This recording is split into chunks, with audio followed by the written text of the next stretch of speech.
Hi, this is Adam Barnes, music producer, audio engineer, coming to you today from One Flight Up Recording Studios here in St. Peters, Sydney, Australia. One of my favourite facilities to record. I've been doing most of my projects for the last 18 months or so here. Awesome API desk, barefoot monitors, amazing sounding live room, great mic collection.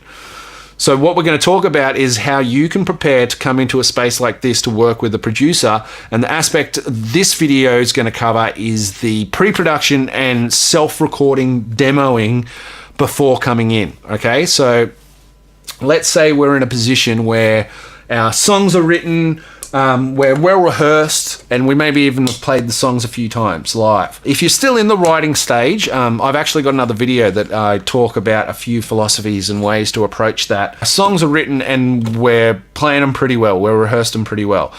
What do we do now? Well, the question I ask you is, do you have the ability to record these songs in any way, shape or form? I know what you're thinking. Hey, Adam, I'm contacting you to record me and you're telling me to record myself. Well, it's the aim of what you're going to do is not total production release, total quality, as good as getting a session done in here. What it is it's for the band to be able to hear back their material. So you don't want the first time that you're hearing back the songs that you've written to be in here with a producer. You want to have the chance to make those decisions that you might make after hearing it as a passive listener rather than just playing it. So that's what I mean when I say you don't want to have the first time you play back the songs being in the studio on the actual recording. So before we get into more about that, let's talk about how you can get that recording done. A lot of bands might have the facility to do this themselves. If you've got somebody that's got a multi-input sound card and a space that you can make noise, then you can generally get some kind of decent demo going. So there's that option of somebody in the band can actually record your material in a half decent manner. Remember, it doesn't need to be amazing quality, just good enough for you to hear everybody's part. Okay, so if you don't have that ability or a friend of the band that can do a demo for you, there are a lot of rehearsal studios that will have some kind of way of recording the rehearsal that goes on in there. And then another option is with some kind of digital audio workstation like Reaper or GarageBand or Pro Tools or all of those, Cubase, all of that, of programming parts and tracking things one at a time, where you actually use some kind of drum programming or sampler where you can just with blobs on the screen go kick, kick, snare, kick, kick, snare. That can be a way of you creating a demo of your songs that you don't need to actually record your drum kit separate, getting all the kick and the snare and the toms all clear. You can actually program the parts. And the advantage of that is it's very easy for you to change composition and arrangement of the part later on. Now we're going to talk about in a little bit about what you're listening for when you're listening to these demos that you're recording and what to do with them. But one of the things I'll point out now is that a great advantage of doing this is that you can send these to the engineer producer that you're going to be working with leading up to them working on these songs. This is a very, very powerful step. It gives the engineer producer a chance to understand the vibe, the tempo, some of the tones that you're getting. Now, even though I said that the production quality of what you're recording is not important, inevitably that will start the thought process happening in the engineer's head of how they're going to approach it. And it's also interesting to see how the band self-records, where you place your guitars, how much saturation you've got on your guitars. All of these things you can talk about in a meeting leading up to recording, but I've heard a saying years ago that talking about music is like dancing about architecture. It's just, we don't have the vocabulary to describe some of the things that you understand when you actually hear music. Just to summarize this first little section we're talking about, the main two reasons that you're doing these pre-pro demos is for yourselves to be able to hone in on performances and arrangement and composition. And the second reason why you're doing it is to send it to your engineer who's going to be recording your stuff. It's a huge advantage. Okay, so when we're doing these pre-production demos, one of the things that we want to be listening out for, one of the fundamental things, is the speed of the song. So a lot of bands, especially heavier bands, will fluctuate in the tempos that they play their songs a lot. Tempo is a big vibe changer.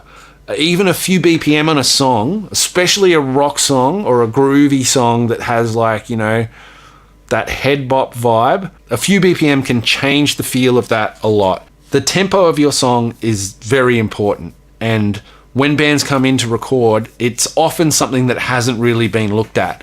It's a case of what tempo the band ended up playing it in the studio in the day is what gets released. But I've had artists that have contacted me after the initial recording. Look, no fault of yours, man, but I honestly think that we tracked that too fast or too slow. How do you tell how fast or slow it is? If it is too fast, if there's no benchmark that you got that the band or the artist knows. And that's one of the advantages of doing a pre-production demo. Even just rehearsing the song yourself to a metronome can help this. So when you're doing a live recording, you might not be able to record it to a metronome. Some drummers have got the ability to have a click in their ears as they play live with the band, and that's very handy if you can do that. But most bands don't rehearse with metronomes and clicks. That's okay. What we want to do is we want to actually record as many versions of those rehearsals as we can. Don't just record one rehearsal. If you rehearse twice a week, like record each one of those over a couple of weeks, and then actually line up the different performances of the same song and listen yourself at how much the band fluctuates in between those rehearsals on the tempos. You might be pretty close. It might be a consistent thing. More likely, you'll be kind of shocked. In your heads, you think you're playing the same speed each time you play the song, but then when you actually compare a recording of them, they'll be wildly different. And then as you're listening to those versions, think about what the benefit and disadvantages are of those different speeds. One of the common disadvantages of playing a song too fast is lack of definition in riffs, in guitar riffs. So if it's a faster metal kind of thing, or even just something that's just kind of complex, like hammer-on stuff, the faster those songs get, sometimes the less definition happens in those riffs, especially with a saturated, distorted guitar tone. Bringing the BPM back, now sometimes the energy's coming away. The less fast it is, then maybe it's not as, you know, aggressive or exciting, or it just feels laborious. Like, you know that the chorus should be faster than this. So that's kind of the two yardsticks that we're using to try and find a nice happy medium of where we get all of the parts played well and defined, and the vibe intention of the song is still there and not lost through playing too fast or too slow. So comparing the band playing the songs at different speeds on different occasions can be a good way to listen out for that. If you were doing the program drums method, where you're actually like programming your drum parts on a sampler, then that's very easy to change BPMs, and I recommend it. I recommend programming a drum part and then bumping it up by 10 BPM and then down by 10 BPM and then increments in between that, and seeing where it feels right. And then it's not just a decision for the drummer. This is the other thing. A lot of times the drummer will be the one that's like, oh, that feels right for me to play. But sometimes it's actually the bass of the guitar or the vocal that dictates what the BPM should be. And then once you make the decision on that, the drummer might be like, oh man, this is like a bit laggy. But he has to deal with that because it works for the bass line, or it works for the vocal. There's been a few songs I've recorded where they've been recorded too fast, and then the actual syllables or the words that are being sung, it's too fast to get it all in the time and be defined. It's like, like far out. And sometimes the vocals are recorded after the band's tracked their rhythm section, and everyone's like, yeah, that's the tempo, it's sweet. And then you go to record the vocal over the top of it, and the vocalist is like, man, this is too fast. The other points that I want to make about metronomes and BPMs, I'm not one of those guys that insists bands record to clicks, but if a band can record to a click, it is a great thing. It really does give you a lot more options for editing and production. But it is an art. A drummer that can play to a click still needs to groove, still needs to sound natural, still needs to not sound like he's overthinking everything, and that can be a problem when you're using a metronome when recording. But most songs sound better played in time with the consistency. Most rock songs, most metal songs, even things like old school jazz and stuff like that, you'd be surprised at how much of that is tracked with clicks. One other thing with practicing to a metronome, and this is an especially cool thing to do with the individual players in the band. So let's say you're the guitarist and you've figured out the BPM of a song, and you can load up a metronome to jam with at home. Actually, maybe practice it at some pretty different tempos. It's the old what was it, Band Hero, Guitar Hero thing where you could go like double speed and stuff. Actually practicing a bit faster than what you're going to play the song at is a good exercise, because being able to play it faster, you're going to probably smash it a bit slower. You're going to have more confidence at it a bit slower. Okay, so now the next advantage of you doing your pre-production is that you can now listen to each instrument and the parts in isolation, or at least focus in on things that you might not be able to hear just in the rehearsal or on the not so hot live phone recording of your band. So things to think about, like, how well do you know the kick drum pattern of that song? How well do you know what the bass player is playing? That's something that can hide in a loud rehearsal room for a long time, and it can seem right, but then you actually analyze the bass part, and it's happened in the studio here where people have looked at each other and go, "Is that what you play?" And the other person's like, "Yeah, that's what I've been playing for like 6 months." And the guitarist is like, "That's like completely discordant from where I am." You know what I mean? Like, these like parts might be flying under the radar, and because when you're rehearsing, you're focusing on your own thing, and the bass is just there, then you're like, "Yeah, that's cool. That sounds cool." But then analyzing it in a pre-production demo, you can actually like hone in on that stuff a little bit more. And you might hear things that are clashing that you can tidy up on before coming in the studio. Now, this is something that a producer will do, and definitely, you don't have to have all of this figured out, but the more things you can tick off yourself before coming into the studio, the more of that good time of just laying down takes and getting awesome sounds rather than figuring out the parts. That can be a real stomp on the brakes in terms of the flow of a session, is when, the band's mic'd up, it's sounding amazing on playback, but every time we hit the bridge, there's this brown section where it's like, whoa, what's going on there? Whatever it may be, if you can tighten the screws on that stuff before coming into the studio, then you're another step ahead of the game. You know what I mean? So if you've managed to do a recording that's multi-tracked, and when I mean multi-track, that means that you've got the ability to turn up and down different elements of the band. You can turn the drums up and down, you can turn just the bass up and down, you can turn the guitar up and down. If you've done a demo that has that, then you can do things like solo and isolate parts. So when it comes to that part that the bass part might be questionable, or the kick pattern's not right, or whatever it may be, you can actually listen to that section with just the bass playing, or just the bass and the kick drum playing. Very, very cool thing to be able to do, to listen to what the bottom end of the band is doing together. These are things that are really hard to figure out, like, without recording. One thing that I tell bands that don't have the ability to multi-track record but can do like the live rehearsal recordings is maybe do a run through of the songs stripped back. So yeah, do your set, whole band, and then do a set without any vocals, just instrumental. And then do a set, this can be hard, of just the drums and bass playing their parts together. And then you can basically break down these elements with these different versions of the recordings to be able to listen out for things like this. On a personal level, in terms of each player listening to their own parts, I find people tend to push the envelope a little bit. They tend to push themselves a little bit. They'll listen to a part that they've been playing for a long time, and it just worked, so they never really developed it more. But then when they hear it back on a demo recording, they're like, you know what, I've always thought that I should maybe be higher up on the neck, or maybe I should be, not just following the guitar there. And you can try these things. And you can even change the parts on your demo. So if you've got this multi-track thing going, you could go in and just record the bass section of the bridge again with this new idea. Maybe you do it with 4 ideas, 4 different options, and then band comes back together, bass player plays them that demo. Okay, look, I've got 4 different ideas for this section. What do you guys think?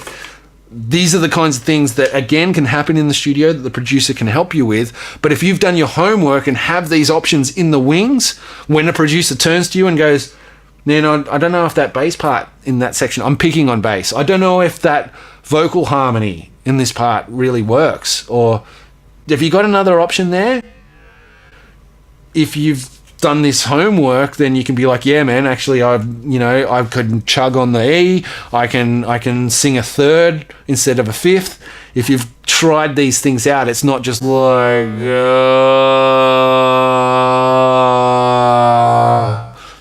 let's just throw stuff on the wall and see what works. Now, in addition to that changing parts thing, you can enhance the song in different ways now.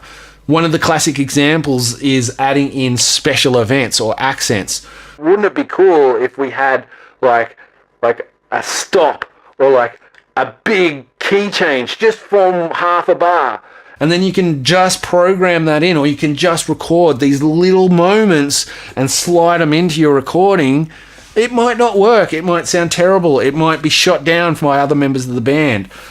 But it's all about trying these things and spicing up the arrangement with these little moments, these events, these accents that can really take a song from like it sounding like it's just been jammed in a room to that hot production, that awesome polished machine, But these are the kind of like moments that you can start to work in that can be really hard. Maybe you can just get together the arrangement as it is in the rehearsal room, but as soon as you add new parts and stuff, it's like, it's hard to remember that. Or maybe you did it in one rehearsal and then everyone's like, oh, what was that thing we did? How many times have you been there? Like, pre-production demos capture these moments and then you can refine them and distill them down. And last point I'll make is that you can share around these demos with the band and the engineer producer that you're going to be working with to get everyone learning that part. It's amazing how much quicker everyone will be able to do a new change in a song next rehearsal if they've been listening to a rough demo with that change in it in their car, on their phone for the whole week. It commits it to memory and it creates a benchmark of quality that you then want to rise up above. You know what I mean? You just keep adding on these little improvements onto the song. One of the big advantages of doing these pre-production demos is the vocals. You can really get some vocal production happening on your pre-production demos that's really hard to do when you're just playing the songs live. Vocalists quite often will need their band to be playing for them to be able to come up with new ideas or to try a different angle or whatever. Whereas if you've got a pre-production demo that they can sing on and then try new ideas on the recording without having to get the band to play the song every time, you'd be amazed at how a vocalist's mind starts to open up and go deeper on what they're doing. And the other thing is you can start doing things like the vocal production of double tracking your own vocal harmonies. That's a big thing that can really open up the sound of a vocal, is just double tracking it in the chorus and getting that like nice punch to cut through when the chorus kicks in. I notice a lot of bands haven't thought about when they come in to record with me, and they've got a band that doesn't necessarily do backing vocals or harmonizers, but the vocalists themselves have definitely got the ability to do it. But of course, if it's just your vocalist that does your own harmonies, he's not going to be able to do that live or in rehearsal. And then I start to open their ears to what that sounds like. I'll show them what a third or a fifth harmony sounds like on certain sections, and you double track the harmony, you do the pan out thing, and it sounds awesome. It's just this big lift, and it's what a lot of people equate a good sounding production to be, is when the vocals have got those kind of things on them. But when you're coming up with them on the fly in the studio, quite often it's a case of you kind of go to your stock decisions, you know? Whereas if the vocalist has got the time and the ability to hear back these ideas and harmony approaches, they'll actually write them with a bit more deliberation, if you know what I mean. Instead of me just going, well, a third sounds good, let's whack on a third, and because it's the first time the band's heard it, everyone's like, yeah, it's amazing, but who knows how more complex or cool that could have been, or maybe choosing the appropriate lines of the song for the harmonies. All of this kind of stuff is stuff that you can now start to think about and get going on your pre-production demo, and then again come into the studio armed with at least options. How far do you take this demo? Like, how good do you make it? What do you leave for improvisation when you come into the studio? So I basically try and say, as good as you can make the recording, make it. But don't sweat the details. Don't be like going and buying dedicated gear for your pre-production demo. Don't be, worried too much if what you're recording... Don't think that me as an engineer will listen to that pre-production demo, and if it doesn't sound good or if it's a bad recording, that's not what's being listened for at this stage. It's totally the composition, the arrangement, the performance. I actually love bands that send me a demo that makes me a little, what's the word, like intimidated or daunted. Like you push up the faders and it sounds amazing. And I'm like, wow. That's an impressive thing to hear, and I rise to the challenge. I like to rise to the challenge on those occasions. And every time when you've got a killer pre-production demo, the final production always blitzes it. You'll get to the final mix and you'll turn it up and you'll be like, okay, let's just for last now listen again to the pre-pro, see where we've come from. And what was an amazing sounding demo now sounds small, and you're like, no, this is the version. Improvisation in the studio, definitely still you don't need to have every single thing locked down. But things that you do want to have locked down is obviously chord progressions. Most of your lyrics, I find writing lyrics in the studio, it's not really the environment for it. It's a bit too high pressured. You tend to just want to push stuff out to be able to keep the session going. So guitar solos, now this is a weird thing. There's some guitarists that they don't write their solos. They don't play them the same twice ever. And that's cool. There's other solos that have like anchor points, if you know what I mean. Like I always kind of start on this bend and then I tend to end with like a tremolo like thing. But everything in between that's upper improvisation. And then you've got guitar solos that are written, like they're pretty much don't change, and that's the solo, and I need to recreate that solo in the studio. That's a tough call. I love just plugging in a guitar and setting up a loop for a guitarist and going, give me 5 versions of something, and then we can do comp that together to make a Frankenstein solo, or just pick the best one out of the 5 and go with that. But again, if you've done your homework and at least have options, at least have a roadmap of what that guitar solo is going to do, always ends up focused and deliberate and sounds like it was a written part. And the ones that are improvised in the studio tend to sound a bit jammy and a bit sort of, stock, because you tend to fall back on the stuff that you know. Whereas if you've got the time to write it and drop in on it and do that pre-production recording, and with multiple options, you'll inevitably push yourself harder. Now, another point I'll make about doing all of this pre-production recording, no matter what quality you end up getting it, just the fact that you've made the effort to do it and then send across some versions to the producer engineer that's going to be working with you, it just shows a level of dedication and commitment that you really want to get the most out of the session and the songs and your material. I know personally that it impresses me when I see a band do that. I respect it. I think I'm working with some musicians here that really want to reach the full potential. And if you're going into a space like this, a professional recording space, the studio's not going to be the be-all and end-all of an amazing sounding song. A lot of this homework is what does it, and that's the unspoken thing about producers and gear and all of this kind of stuff, is that a lot of the hard work that goes to making the albums that we love, that we consider classic and amazing sounding productions, definitely you need a good recording studio to achieve a sonic level. But in terms of the arrangement, the performance, A lot of that is locked down in this pre-production writing stage and the work that the band does before even stepping foot into the studio. So let's just do a little recap of this little rant that I've had here. What you want to do is you want to have your songs written, well rehearsed, and you feel like you're ready to go into the studio. At that point, you start demoing your stuff in any way, shape, or form that you can.